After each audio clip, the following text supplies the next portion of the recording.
Hello, welcome to The Revealing. I'm once again your host, Pavarotti, here to bring you information on the Idaho 4 case. Once again, this is a entertainment channel. These are my opinions. I'm not here to slander anyone. I try my best not to use anyone's names. And with that being said, I have an interesting video for you today. Recently, I watched a broadcast from the law offices of Andrew Myers, and he had a young lady on there named Forensic Frenzy, and they were really bringing up some interesting observations based on documents in this case. I was practically shocked at some of the things that they were saying. In fact, I knew that sooner or later some of the truth would come to light on this case. I believe I was thinking it would happen later rather than sooner, but I was amazed at some of the information that was being disclosed on this. Now, I was so amazed that I watched it again a few days later and was very disappointed because they actually edited out the segment in this YouTube video that pertained to that information that I'm talking about. It's not there anymore. I'm hoping that some of you maybe watched it when it first appeared and you were able to see that information. Now I can suggest go back and watch it again and you'll be amazed it's not there anymore. They've edited it out. So what I'm going to do today is I'm going to take a few segments of that broadcast. I believe those are smart people and they have some pretty good opinions. And I'm going to react to some of those. And I'm also going to have to now fill back in the blanks of what they discussed that is no longer on there for you to view. So with that being said, let's get started. I have a guess, but I'm not 100% sure when you say the movement of the car while DM hears noise on the third floor. Of course, we know she heard the dog and she heard what she thought was playing with the dog. What's this all about? So, at 4 a.m. or about 4 a.m., Dylan is hearing something on the third floor, which law enforcement, in their probable cause, they leave you to believe that it's the girls on the third floor being attacked. I'll tell you why. Well, because they literally say that after Dylan saw this person coming toward her, they walked past her and out the slider.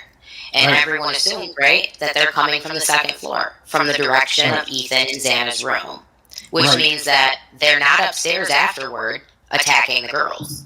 So at 4 a.m. when this noise was going on upstairs, Bryan was still in his car, if that's even Bryan. So how did that happen? How was he in two places at once? And then additionally, you have the fact that his car stayed in movement. It didn't even enter the neighborhood again until 4:04. And then it was parked at what time? 4:06. No, after 4:06, because wasn't 4:06 the time that it made the three-point turn? I believe so, yeah. So you're right, that makes no sense at all.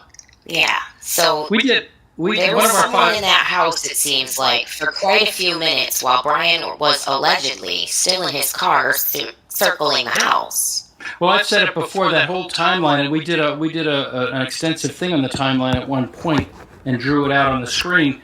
The whole thing is going to go down because it makes no sense. How could one person have gone into the house after parking the car at 4:06 and then the car seen speeding away at 4:20, and that doesn't even take into account the amount of time it would take to actually park the car, get out of the car, get into the house, and then the time it would take after the crime is committed to get back to the car. So that's never made any sense to any, not me, that has never made any sense to any objective human being who has two brain cells to rattle around. I was going to say that I don't know if anybody can relate to this, but for me, if I need to, for example, if I'm driving 20 minutes to the office, I know that I need to be done 5 minutes before that because it's going to take me 5 minutes just to get to my car in the first place and get all my stuff together. It's a crazy small time frame to be doing any of this. So now I understand that one. Go ahead.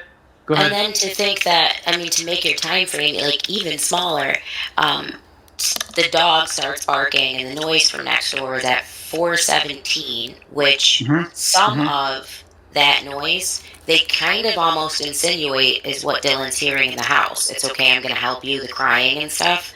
They kind of make those things one and the same. And it's just kind of strange that at 4:17, they literally said that's starting at 4:17, and 3 minutes later the car is flying out of there, and it's like, how quickly did whatever happened on the second floor actually happen? How fast are you alleging this? It's incredible.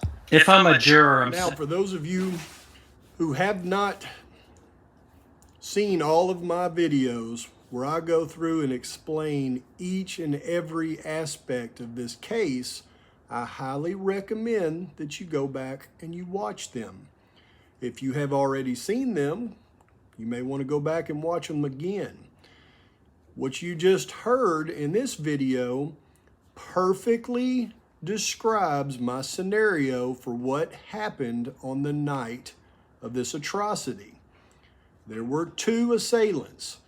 How were they able to complete the objective? The car circling the house several times over a period of about an hour before this happened.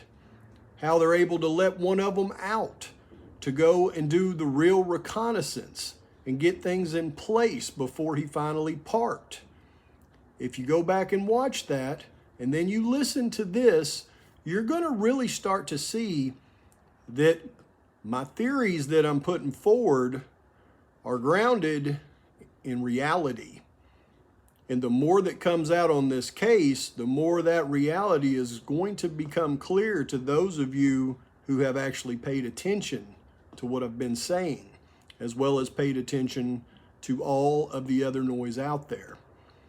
Now, the next segment is going to discuss the exculpatory evidence of the other roommate in the home. And this is where I get frustrated because they went into a lot of detail on the original clip about the exculpatory evidence and who it may have pertained to and how the defense and the prosecution may use it in the trial. Go ahead and listen to the next segment, and then I'm going to have to go back and fill in the blanks since they've deleted it now for some reason. evidence that obviously pertains to Ms. Funk, am I right? Yes. So if Bethany had exculpatory evidence, that would actually indicate a possible accomplice, or it could just mean that they have the wrong guy. So that just deserves to at least be on the list and considered, just in case it's not that they have the wrong guy, and it is that they have more than one person involved, and what she did experience was just the other perpetrator. Yeah. And then there's Brady. So the suggestion that's made in the exculpatory evidence by the other roommate in the home, the downstairs roommate, again, I don't like to use names, is that she witnessed something contradictory to the roommate on the second floor who witnessed the bushy eyebrow assailant. Now, if what she witnessed is contradictory and it's another suspect in the action, well, that would really put a damper on the prosecution's case. The prosecution asserts that Mr. Kohberger is a Ted Bundy type character, and this was a stalking incident of a Ted Bundy type character. If you put another assailant in the situation, that theory goes out the window. Now, as I played the last segment, I'm going to explain how the prosecution is going to attempt to combat that, because they do have a plan in place when this comes up in court. However, it all ignores the reality of what's taking place here, okay? And they even went into the name of the other assailant in this situation and how the law enforcement knows that he was involved.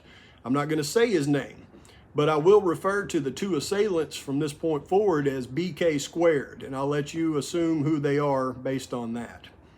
Now, to contradict their narratives, let me do this.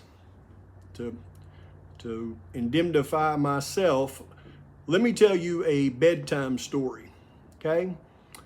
And it's a story about two individuals who come to know each other in a town in a state called Pennsylvania. Now, these two individuals became associates somehow. They were both involved in the drug trade in Pennsylvania, probably as collector/enforcers. One, military experienced. The other one, self-trained, trained in boxing and many other aspects. Both of them, more than likely, drug users. Now, what happened in Pennsylvania? One of them was looking to obtain a higher education, get his PhD. While they're providing their services in Pennsylvania, my guess is one of two things happened. Either business got slow or the heat on them began to pick up. And they decided that a move was best for their situation. So one of those individuals, and by the way, these individuals lived very close to each other in Pennsylvania, and one of those individuals had family ties and history back in Idaho, in one of the counties near Idaho, I should say. Idaho and Washington. He had a lot of family history. A lot of his history was from there. He knew a lot of people there. Probably a lot of people in that same drug trade, maybe different organizations. So I imagine he made a few phone calls to people that he knew in those organizations, set up some work for him and his associate over in the western part of the country. After that was completed, the BK number one applied to Washington University to continue his education as they continued their endeavor. Now that makes a lot more sense for him to go all the way across the country to that particular university. He would need a reason. You know how many universities there are in this country that would have provided that type of degree, that type of education? This guy went from Pennsylvania to Washington. There had to be a reason, and I believe we just described the reason. Again, this is a bedtime story for y'all.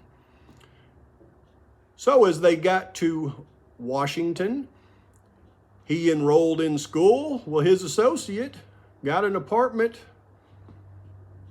2 minutes from him. Wow, that's a coincidence, and I believe they both moved there within about a week of each other. And when Mr. Kohberger was pulled over on the way to Pennsylvania with his father, of course they were discussing what had just taken place in Washington with that other associate being in some type of altercation with law enforcement. He probably didn't have all of the details of that altercation, or maybe didn't even believe the information that was out there on that altercation. He may have thought that that suspect had actually been apprehended and could possibly be saying things. So there's no telling what was going on in this gentleman's head at that point. But folks, there are certain things as coincidences, but when dominoes start to fall, I mean, you have to open your eyes. You have two gentlemen who live in the East Coast of the United States, both move to the West Coast to the same town within 2 minutes of each other within a week.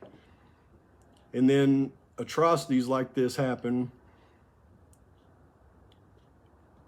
I mean, it doesn't take Rembrandt to paint this picture for you to understand what's going on here. So they were in business. collecting / enforcing for that drug organization. They were using, they got an assignment, they completed their assignment, and then things went sideways after that assignment. And the reason things went sideways wasn't because they left their DNA there. Things went sideways because there is a 4-county drug task force on the ground in an active investigation in that town. They asked around who is doing the enforcing and collecting for most of the drug trade in the area.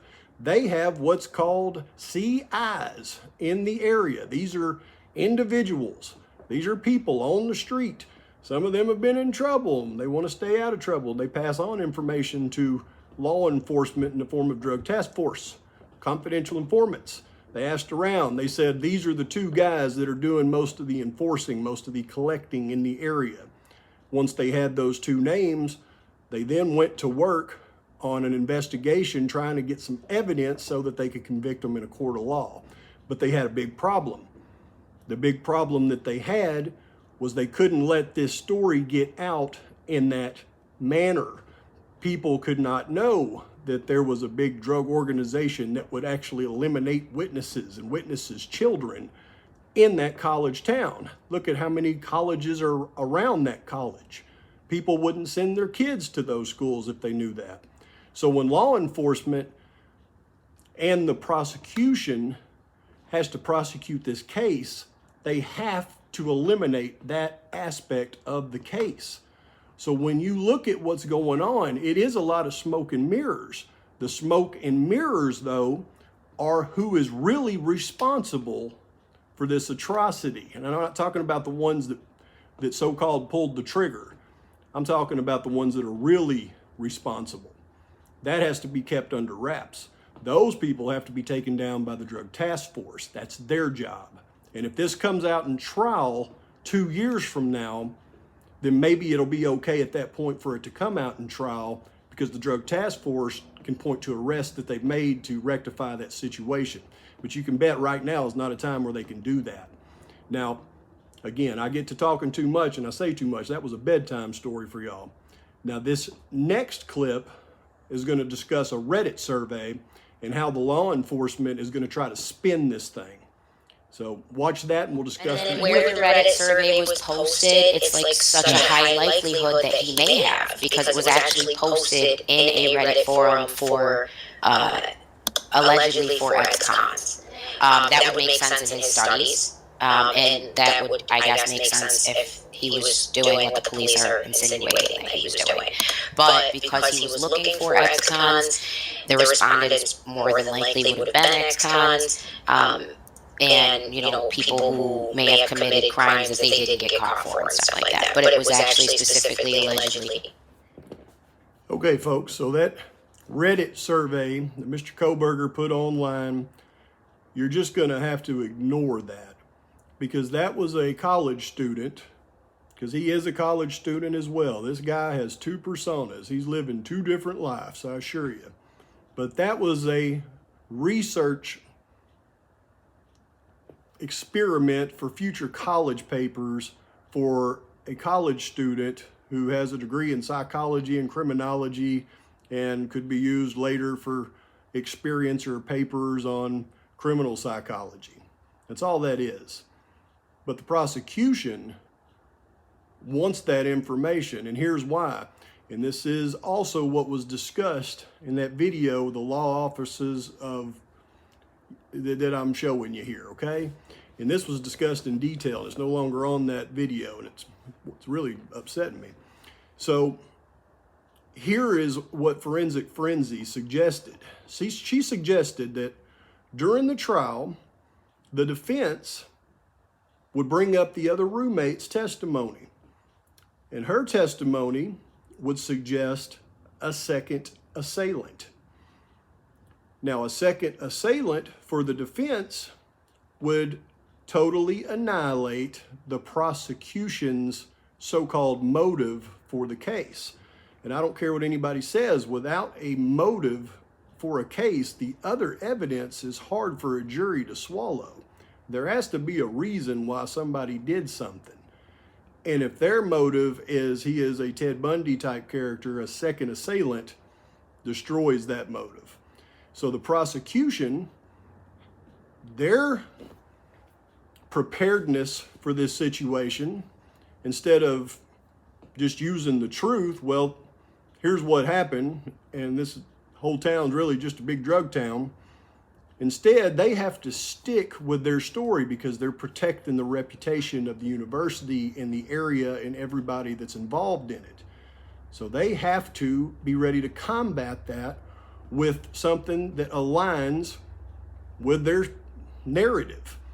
That's why that Reddit survey is important. What the prosecution is going to try to suggest is, okay, yeah, there may have been a second assailant, but only if the defense brings this up first. If they don't bring it up first, the prosecution would never go down this route.